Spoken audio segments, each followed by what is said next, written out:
What's going on, growers? It's James Prigioni coming to you live from Jersey. There's a chance you're killing your squash plants. Today, I'm going to share with you 5 mistakes you cannot afford to make when growing squash. Let's go! Let's jump right into it with the first mistake you cannot afford to make, and it is allowing the squash pests, especially the squash vine borer, to kill your plants. I will show you some ways to protect your plants and also prevent the squash pests from attacking. But first, I want to show you what to do if the squash vine borers have already started burrowing into your plants, because some of you might be dealing with that right now. Right here is a squash vine, and you can see the squash vine borer larvae have burrowed into the stem of the plant at the base. What happens is they lay eggs around the plant, then the young larvae go into the stem, they bore into it, they eat away at the stem, and they eat away into the stem, which blocks the flow of water. Without the flow of water, this plant really can't get any water and survive and thrive. So what I like to do, one of my little tricks, is once I see this first starting to happen early, if I can't prevent it, then what I do is I move further down the vine, you'll notice right here, and I bury the vine further down the stem. What this does is it forces it to root into the ground. So essentially I'm switching from the roots coming from the, all the way at the back of the vine to the middle here. So that squash vine borer is working in there, preventing the water from moving from the ground through the plant, but it's not gonna be an issue when I root it down here. So I'm gonna just pull back these a little bit just to show you, because it's probably started to root into the ground. You'll notice as I'm starting to move this that we'll start to see some roots, like right here, if you can see.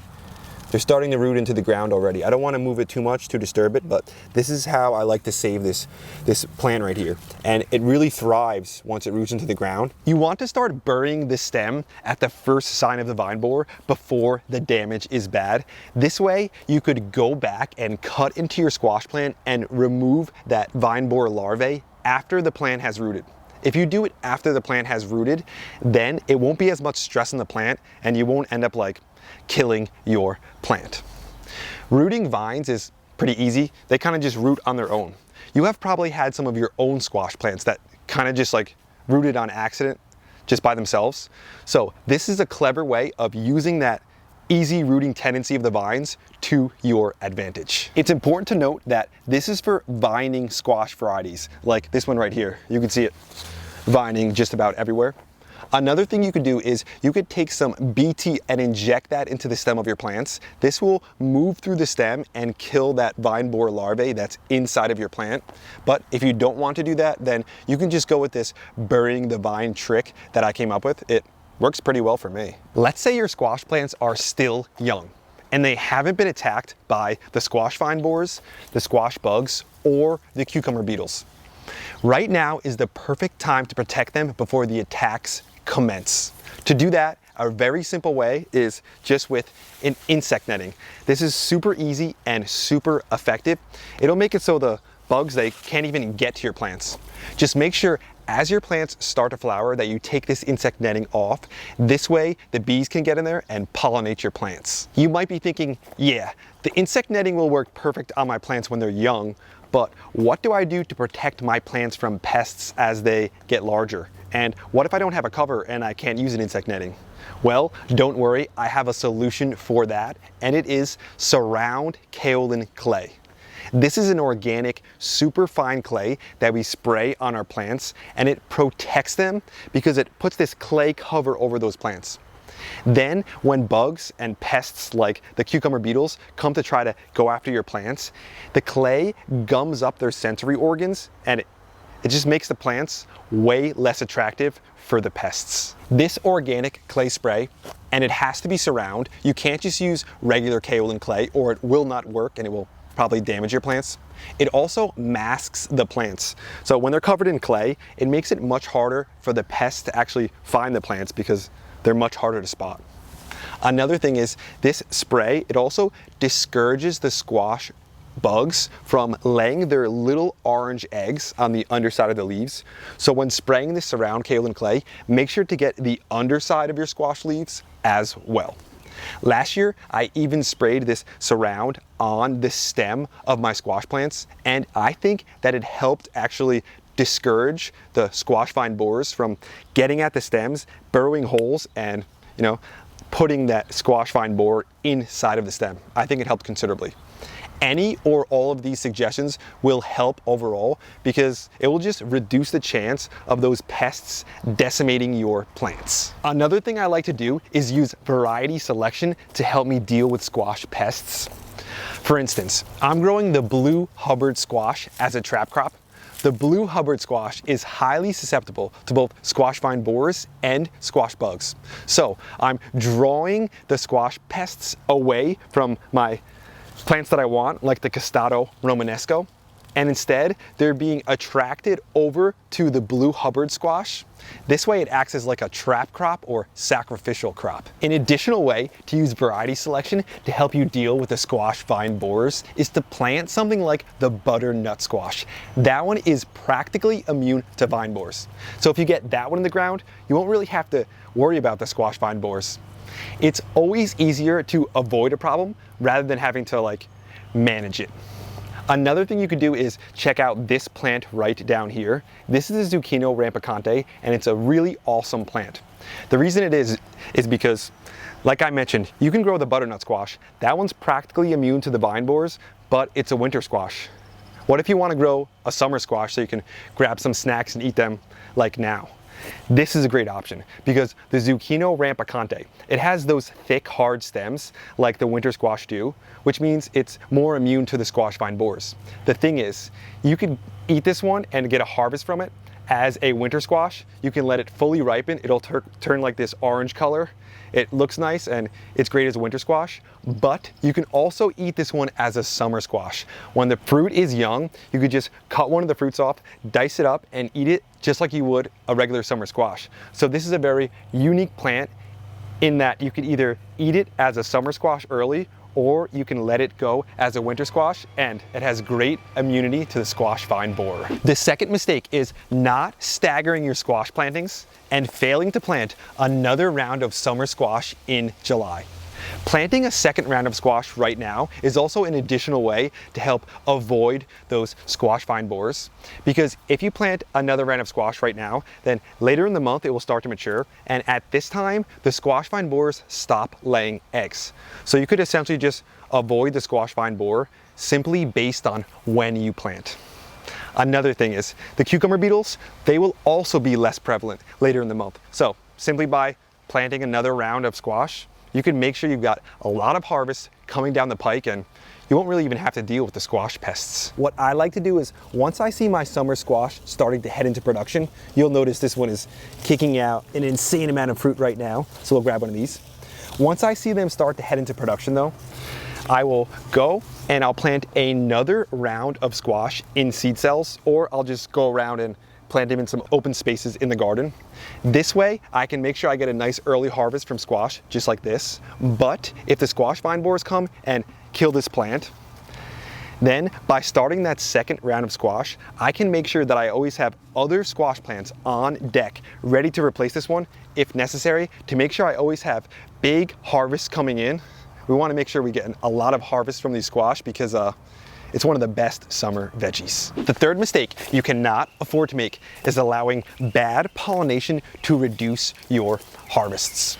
If you're seeing a lot of young fruit on your plants like die off and it seems like they go bad before they get larger, that's because they aren't getting pollinated.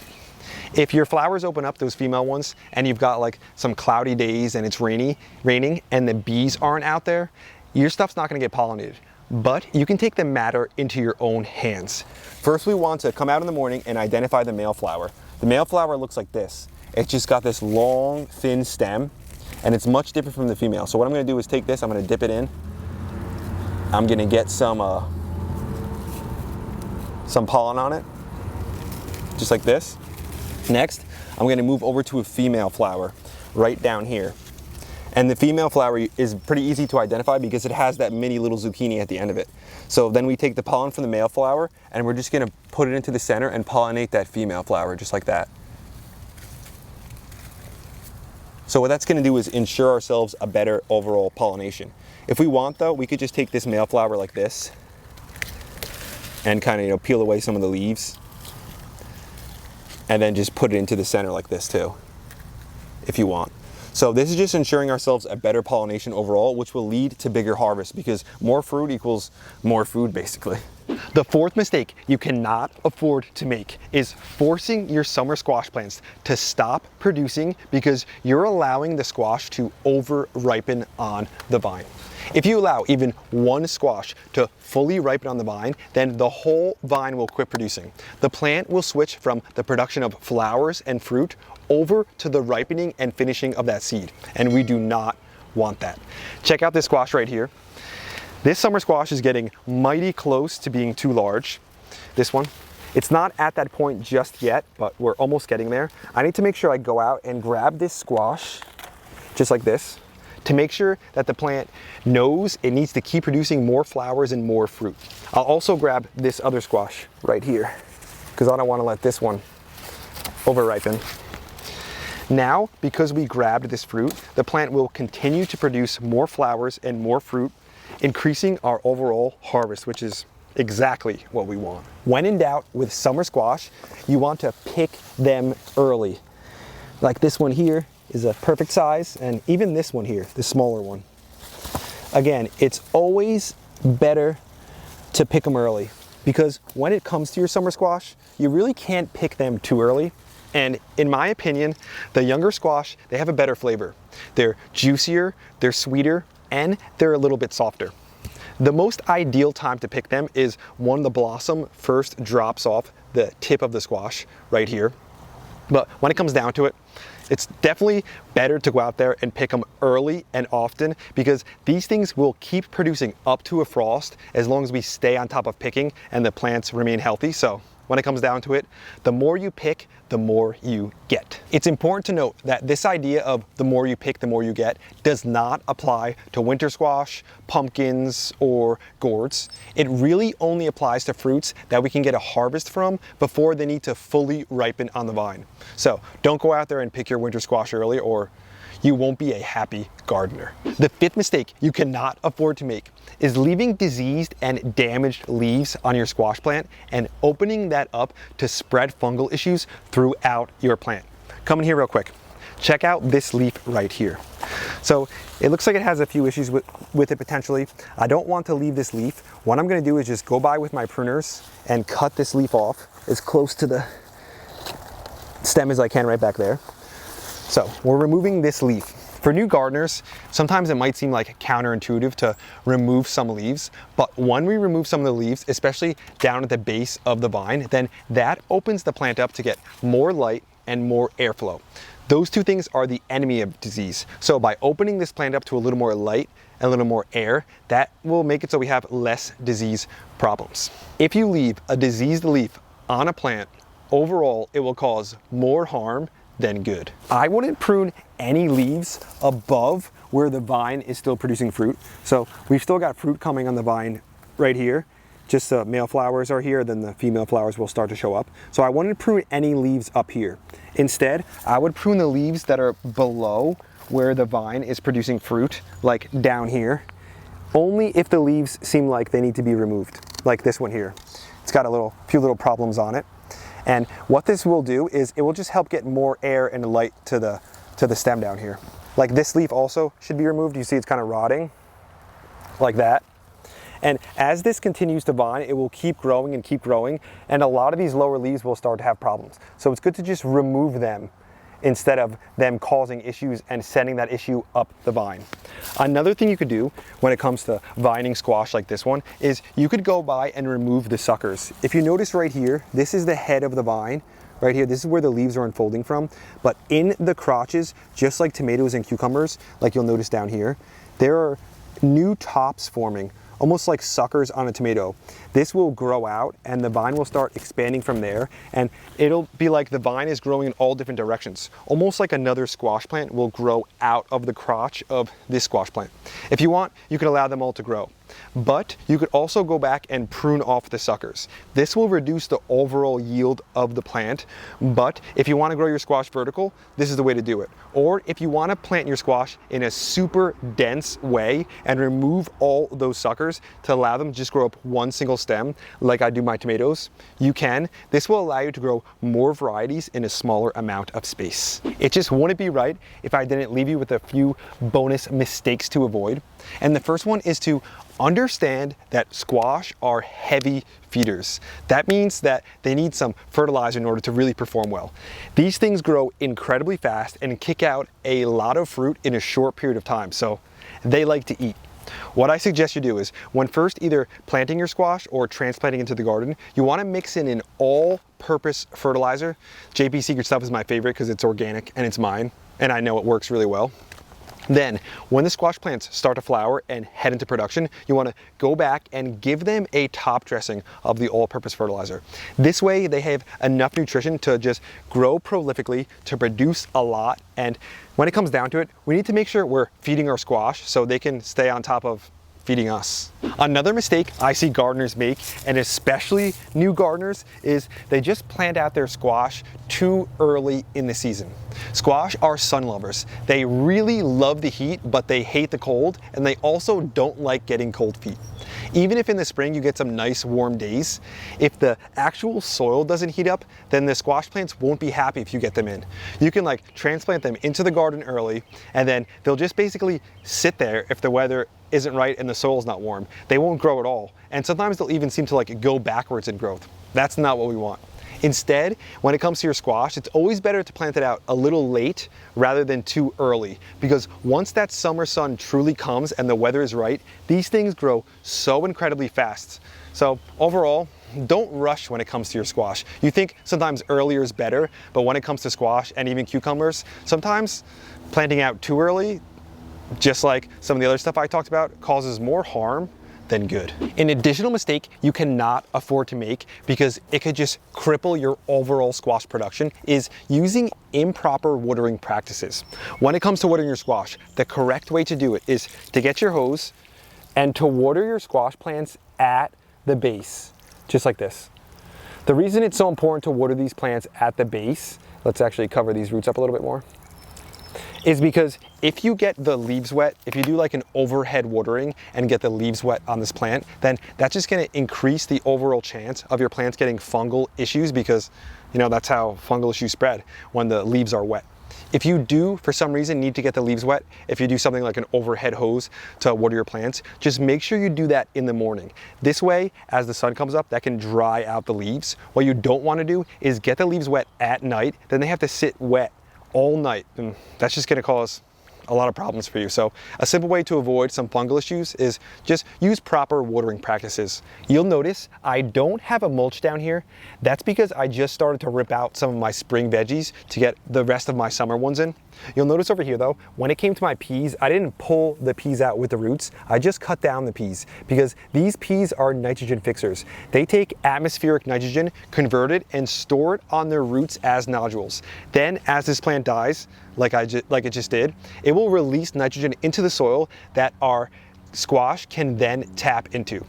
But regardless, I need to come by and add a leaf mulch. I like to use a diced leaf mulch because it's really light, really easy to use, and even if it gets mixed into the soil, that's okay. So I need to come by and mulch all these plants because it's getting wicked hot out here, so the mulch will definitely help. There's one more thing I want to share with you, and this will be the perfect plant to do it. This is the Y-Star Patty Pan squash, and this is just a good example of why you still have plenty of time to get squash planted. This one goes from seed to harvest in only like 50 days, and it kicks them out quick. One right there and one back here. So this is what I would do. I would first harvest these two squash like I am. Then I'll go by and remove some of these lower leaves that are damaged and diseased, like this one here, and even this one over here. And here's where the other tip comes in.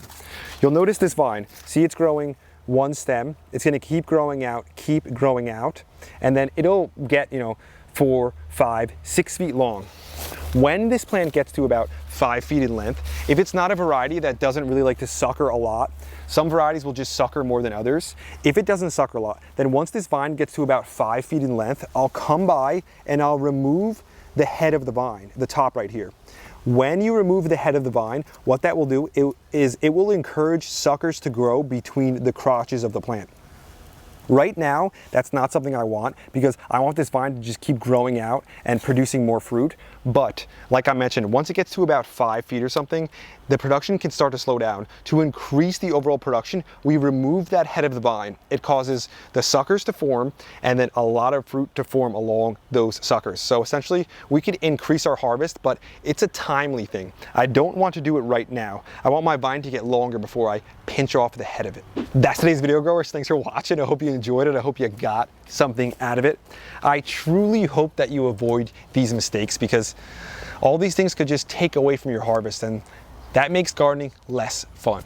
When we know some of the mistakes and can avoid them, then don't have to like deal with those things or manage pests and stuff. It just makes the overall gardening experience more enjoyable. I wanted to share with you just a few of my favorite summer squash varieties that I think you guys should get planted. So my favorite flavored squash is the Costado Romanesco. It's overall probably my favorite squash in general. It has an incredible flavor. It's nutty, but it has that classic zucchini flavor too, and it just tastes so amazing.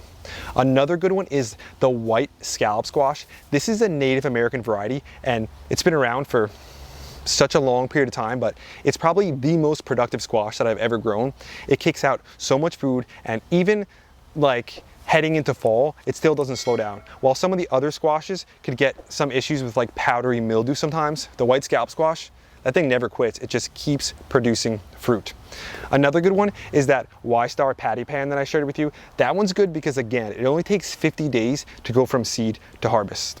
An additional one that I really like is the Gelber Englisher Custard Squash. It has a unique shape to it and it really is productive. Another patty pan squash, but overall just a great one. Then you cannot forget about the Zucchino Rampicante, probably the most diverse squash out there. Like I mentioned, you can eat it as a summer squash or you can eat it as a winter squash. So it's versatile and it's an absolute winner. I had a blast in this video. I hope you guys really enjoyed it. I want to mention to check out the new merch over at teamgrow.us. This is probably my favorite of the new designs. It's tied into permaculture. It's all about pattern application. So this right here, it's the same pattern that roots grow in, branches grow, our lungs grow, rivers flow, and the veins of leaves. It's this fractal pattern. So it's just really cool where you can find similar patterns in nature, and then the idea of permaculture is to learn those patterns and apply them to a landscape to have them work for you. The whole idea is to work with nature. That's what a lot of this channel is all about, and that's why I love this design. Another thing I wanted to mention was a thank you to one of our new channel members, Steve Howard. Thanks for being a part of Team Grow. Thanks for having your hand in everything we're doing out here. Also, you guys gotta go over to teamgrow.us and check out our community on there. There's well over 2,200 members where we're all coming together, we're pooling everything we've learned, and we're just working together so we can get closer and closer to the ultimate goal of growing a better future together. Just take a pan around the food forest real quick. Even though it's July, it's hot, production is really coming in heavy. We're also setting up for later in the summer and in the fall.